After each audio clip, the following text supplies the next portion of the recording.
যিনি আমাদেরকে এত সুন্দর একটি আঞ্জুমানে বসার মতন তৌফিক ধন্য করেছেন, তার প্রতি লাখ কোটি শুকরিয়া জ্ঞাপন করে সকলে বলে আলহামদুলিল্লাহ। পরে পরে জানাই জানা কিনা সৃষ্টি করলে আসমান জমির পাহাড় পর্বত এক কথায় আমি আপনি কিছুই সৃষ্টি হতাম না। সেই মহামানবের প্রতি মোহাম্মদ রাসূলুল্লাহ সাল্লাল্লাহু আলাইহি ওয়াসাল্লামের প্রতি লাখ কোটি দরুদ ও সালাম, সকলে বলি সাল্লাল্লাহু আলাইহি ওয়াসাল্লাম। আমি যে পূর্বে আয়াতটা পেশ করেছি, ওমা আরসালনাকা ইল্লা রাহমাতাল লিল আলামিন, আল্লাহ পাক আল্লাহ তাআলা বলেছেন আমি আমার নবীকে রহমত স্বরূপ করে পাঠিয়েছি। নবী মুহাম্মদ রাসূলুল্লাহ সাল্লাল্লাহু আলাইহি ওয়াসাল্লামের নবী মুহাম্মদ সাল্লাল্লাহু আলাইহি ওয়াসাল্লাম একদিন এক ইহুদির বাড়ি পানি তোলা কাজ করতেন।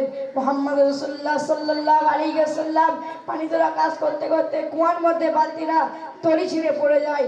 পড়ে যাওয়ার পরে মুহাম্মদ রাসূলুল্লাহ সাল্লাল্লাহু আলাইহি ওয়াসাল্লামের কাছে ওই ইহুদিটা এসে মুহাম্মদ রাসূলুল্লাহ সাল্লাল্লাহু আলাইহি ওয়াসাল্লামের চাওয়ার মোবারক একটা চড় মারলো। রাসূল পাক সাল্লাল্লাহু আলাইহি ওয়াসাল্লাম ইহুদিটাকে হাত ধরে বলল, এ ওদি তোমার হাতে লাগেনি তো?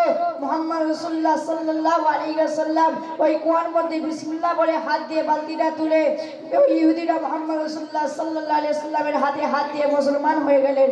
এই বলে আমার সংক্ষিপ্ত বক্তব্য ইতি করছি। আসসালামু আলাইকুম।